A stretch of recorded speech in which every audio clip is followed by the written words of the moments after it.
ચાલો રંગના એક ટીપાથી પેટર્ન બનાવીએ. આ પેટર્ન સોનુએ રંગના એક ટીપાથી બનાવી છે.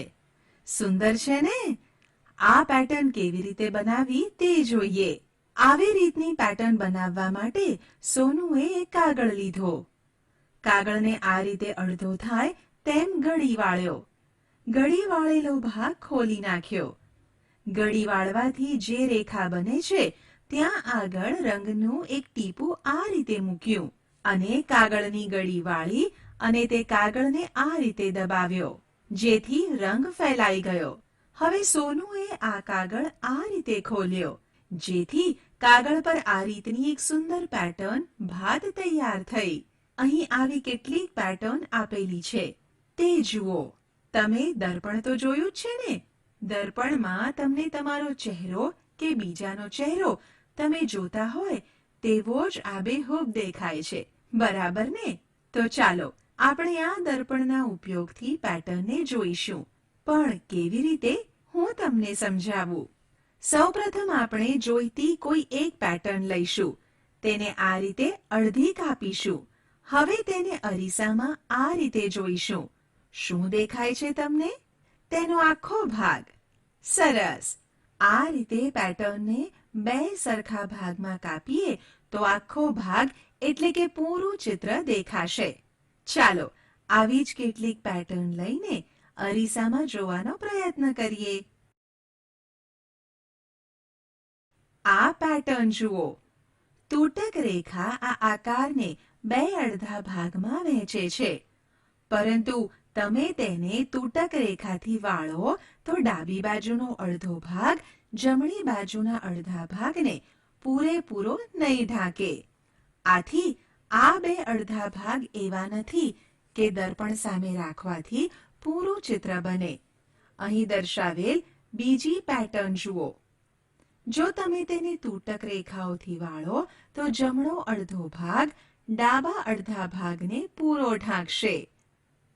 તેથી આ બે અડધા ભાગને દર્પણ સાથે રાખતા પૂરું ચિત્ર બનશે.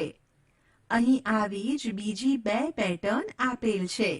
જેને તૂટક રેખાઓથી વાળો તો જમણો અડધો ભાગ ડાબા અડધા ભાગને પૂરો ઢાંકશે. તેથી બનતા આ અડધા ભાગોને દર્પણ સામે રાખતા પૂરું ચિત્ર બનશે. ઉદાહરણ: તૂટક રેખાથી બે ભાગમાં વહેંચાતા આકારોમાંથી કયા આકારો દર્પણ સામે રાખવાથી પૂરું ચિત્ર બનશે? આપેલ આકારોને દર્પણ સામે રાખવાથી આકાર 1 માં પૂરું ચિત્ર બનશે. આકાર 2 માં પૂરું ચિત્ર બનશે. આકાર 3 માં પૂરું ચિત્ર નહીં બને. આકાર 4 માં પૂરું ચિત્ર બનશે. આકાર 5 માં પૂરું ચિત્ર બનશે. આકાર 6 માં પૂરું ચિત્ર બનશે. આકાર 7 માં પૂરું ચિત્ર બનશે. આકાર 8 માં પૂરું ચિત્ર બનશે. આકાર 9 માં પૂરું ચિત્ર નહીં બને. આકાર 10 માં પૂરું ચિત્ર નહીં બને. આકાર 11 માં પૂરું ચિત્ર નહીં બને. આકાર 12 માં પૂરું ચિત્ર નહીં બને. આકાર 13 માં પૂરું ચિત્ર બનશે. આકાર 14 માં પૂરું ચિત્ર નહીં બને. આકાર 15 માં પૂરું ચિત્ર બનશે.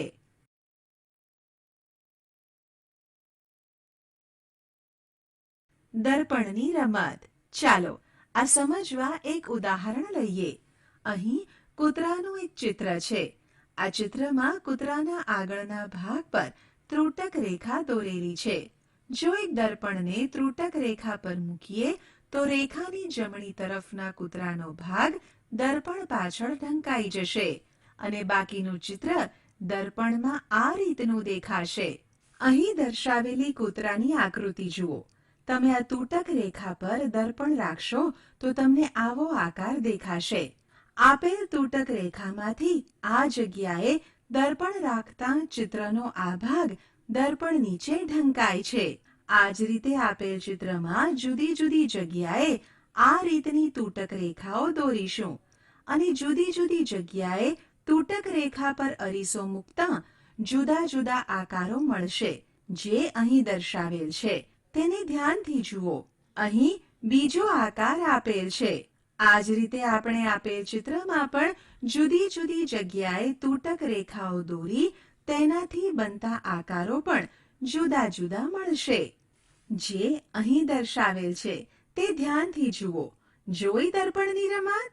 આમ કોઈ પણ આકારને તમે તે આકારના જુદા જુદા ભાગ પર મૂકી કેવા આકારો મળે છે તે જોયું. બરાબર ને? ચાલો હવે આપણે આપેલ આકારને અડધો આંટો ફેરવતા કેવો આકાર મળે તે જોઈએ. અડધો આંટો ફેરવો. આ સમજવા એક વાર્તા સાંભળીએ. એક રાજા હતો. રાજા ખૂબ પરેશાન હતો, કારણ કે કોઈક ચોર તેની તિજોરીમાંથી કિંમતી ઝવેરાત ચોરી જતો હતો. રાજાની તિજોરી દેખાવમાં આના જેવી જ હતી. તિજોરીનો હાથો અડધો ફેરવવાથી તિજોરી ખુલી જતી હતી. હાથાને ફરીથી અડધો ફેરવવાથી તિજોરી બંધ થઈ જતી હતી. રાજા ઘણીવાર તિજોરી બંધ થઈ ગઈ તેવું સમજતો, પણ તે તિજોરી ખુલ્લી જ રહેતી હતી, કારણ કે તિજોરીનો અડધો આંટો મારવાની જગ્યાએ રાજા પૂરો આંટો મારતા હતા, જેથી તેમની તિજોરી બંધ થવાની જગ્યાએ ખુલ્લી રહેતી હતી. રોજ ચોરી થવાને કારણે રાજા પરેશાન રહેતા હતા. આ વાત તેમની પુત્રીને ખબર પડી. એક દિવસ રાજાની હોશિયાર પુત્રીએ રાજાને એક યુક્તિ સમજાવી, જે તેમને ખૂબ જ ગમી. હવે રાજા ક્યારેય મૂંઝાતો ન હતો. તમે અનુમાન કરી શકો કે તે યુક્તિ શી હતી? રાજાની પુત્રીએ રાજાને તિજોરીના હાથના પીળા રંગની ધાર પર એક ટપકું કરવા કહ્યું, જેથી રાજા અડધો આંટો મારી તિજોરી બંધ અને બીજો આંટો મારી તિજોરી ખોલતા હતા. રાજા પાસે અલગ અલગ ઘણી તિજોરીઓ હતી. ચાલો આપણે તેને અડધો આંટો મારી કેવી રીતે બંધ કરવી કે ખોલવી તે જોઈએ. અહીં આપેલ તિજોરીઓનો અડધો આંટો આ રીતે મારવો, જેથી તેનો આકાર આવો થશે. પણ આપણે પણ અડધો આંટો મારતા પહેલા નિશાની કરીશું, જેથી આપણે પણ રાજા જેવી ભૂલ ન કરીએ. બરાબર ને?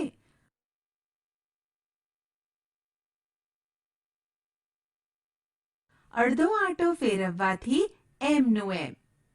નીચે આપેલા આકારોમાંથી કોને અડધો આંટો ફેરવવાથી એનો એ જ આકાર દેખાય? આ આકારો જોઈને બતાવવું અઘરું લાગે છે. જો હા, તો તમારું અનુમાન ચકાસવાનો એક રસ્તો છે. કોઈ પણ એક આકાર લો, એક કાગળ પર તેને આ રીતે અંકિત કરો. હવે જે આકાર લીધો હોય તે આકારને અંકિત રેખા પર રાખી તેને અડધો આંટો ફેરવો. જુઓ કે તે આકાર તેની અંકિત રેખાને ઢાંકે છે, તો આપેલ આકાર એનો એ જ છે. અને જો ન ઢાંકે તો આપેલ આકાર એનો એ જ નથી. આની મદદથી કહી શકીએ કે આ આકારોનો અડધો આંટો મારતા એમના એમ રહેલા આકારો અહીં દર્શાવેલ છે, જ્યારે બાકીના આકારો એના એ નથી રહેતા. તેવા આકારો પણ અહીં દર્શાવેલ છે. તે ધ્યાનથી જુઓ. ચાલો આ સમજવા વધુ ઉદાહરણો લઈએ.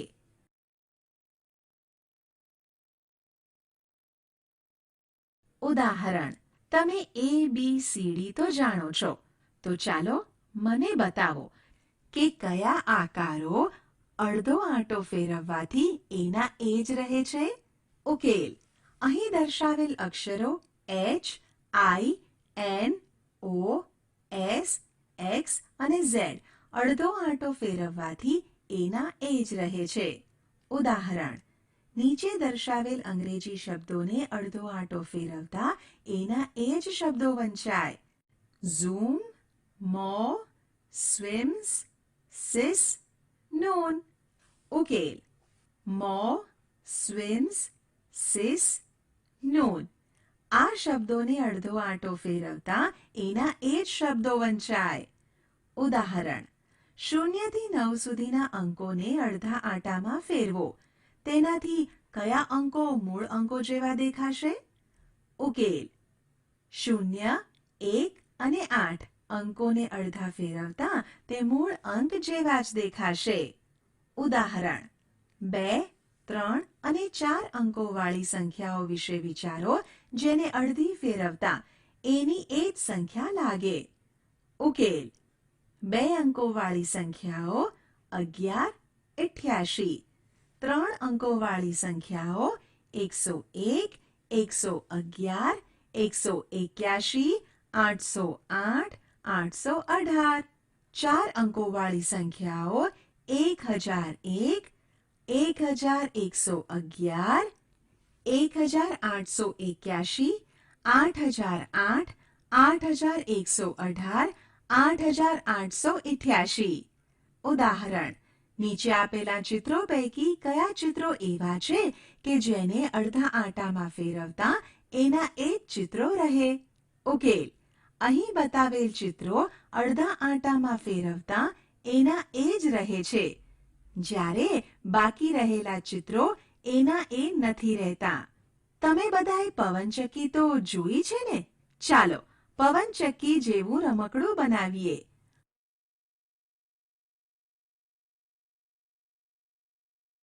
પ્રવૃત્તિ: પવનચક્કી બનાવવી. સાધન: કાગળ, પેન, ટાંકણી, દાંડી. 1. સૌપ્રથમ એક કાગળનો ટુકડો લો. 2. તેને બતાવ્યા મુજબ ગળી વાળો. 3. ગળી વાળતા નીચે બચેલા કાગળના ભાગને આ રીતે કાપી લો. બાકી રહેલો કાગળનો ટુકડો ચોરસ જેવો દેખાય છે ને? 4. તેને આ રીતે ગળી વાળો અને પછી ગળી ખોલો. અહીં બતાવ્યા મુજબ કાગળ પર એક વર્તુળ દોરો. 5. વર્તુળ સુધી ગળી વાળેલ ભાગને આ રીતે કાપી લો. કાગળ કંઈક આવો દેખાશે. 6. એક ટાંકણી લઈને અહીં બતાવ્યા મુજબ ખૂણા પર કાણા પાડો. 7. હવે કાગળના ખૂણાને અહીં બતાવ્યા પ્રમાણે વાળો કે જેથી બધા કાણા એકબીજા પર આવે. 8. ટાંકણીને બધા કાણામાંથી પસાર કરી દાંડી પર લગાડી દો. આ રીતે તમારી પવનચક્કી તૈયાર થઈ ગઈ. પવનચક્કી અડધો આંટો ફેરવતા આવી દેખાશે. પવનચક્કીને 1/4 આંટો ફેરવતા આવી દેખાશે.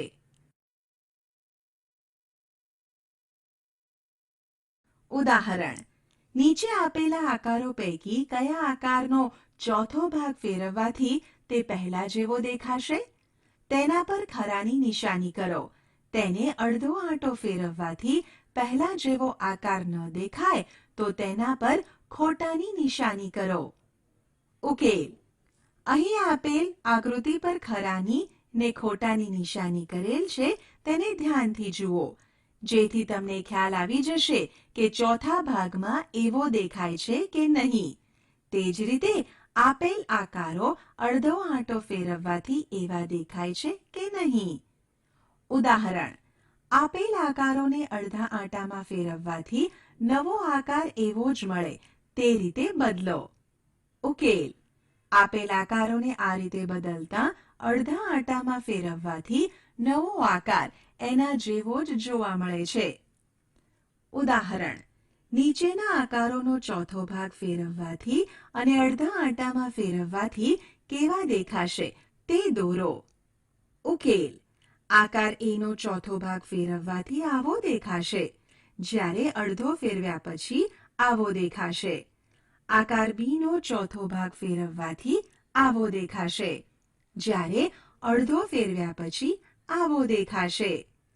આકાર સીનો ચોથો ભાગ ફેરવવાથી આવો દેખાશે, જ્યારે અડધો ફેરવ્યા પછી આવો દેખાશે. આકાર ડીનો ચોથો ભાગ ફેરવવાથી આવો દેખાશે, જ્યારે અડધો ફેરવ્યા પછી આવો દેખાશે. સમજૂતી: આપેલ બંને પંખાને ધ્યાનથી જુઓ. આમાંથી કયા પંખાનો ત્રીજો ભાગ ફેરવવાથી આપેલ પંખા જેવો દેખાશે? પંખા એનો ત્રીજો ભાગ ફેરવવાથી આપેલા પંખા જેવો જ દેખાશે. અહીં આપેલ આકારનો ત્રીજો ભાગ ફેરવવાથી આવો દેખાશે. છઠ્ઠો ભાગ ફેરવો. અહીં આપેલ આકારનો છઠ્ઠો ભાગ ફેરવવાથી એનો એ જ આકાર મળે છે. ઉદાહરણ: નીચેના આકારો જુઓ. ત્રીજો ભાગ અને છઠ્ઠો ભાગ ફેરવતા કેવો દેખાશે તે દોરો. ઉકેલ: આપેલ આકારોનો ત્રીજો ભાગ ફેરવતા આવો દેખાશે, જ્યારે છઠ્ઠો ભાગ ફેરવતા આવો દેખાશે. ઉદાહરણ: નીચેના આકારો જુઓ. એ આપેલ આકૃતિઓમાંથી કોનો ત્રીજો ભાગ ફેરવવાથી પહેલા જેવી દેખાશે તેની સામે ખરાની નિશાની કરો. બી. કઈ આકૃતિનો ત્રીજો ભાગ ફેરવવાથી પહેલા જેવી દેખાશે નહીં તેની સામે ખોટાની નિશાની કરો. ઉકેલ: આપેલ આકૃતિની સામે ખરા અને ખોટાની નિશાની કરેલ છે, તેને ધ્યાનથી જુઓ, જેથી જે તે આકારનો ત્રીજો ભાગ એનો એ જ રહે છે કે નહીં તે ખબર પડે. બરાબર ને? ઉદાહરણ: પ્રયત્ન કરો અને નીચે આપેલા આકારોને એવી રીતે બદલો કે ત્રીજો ભાગ ફેરવવાથી તે પહેલા જેવો દેખાય. આશા છે કે તમને આ ઈ લર્નિંગ મોડ્યુલમાં મજા આવી હશે. આભાર.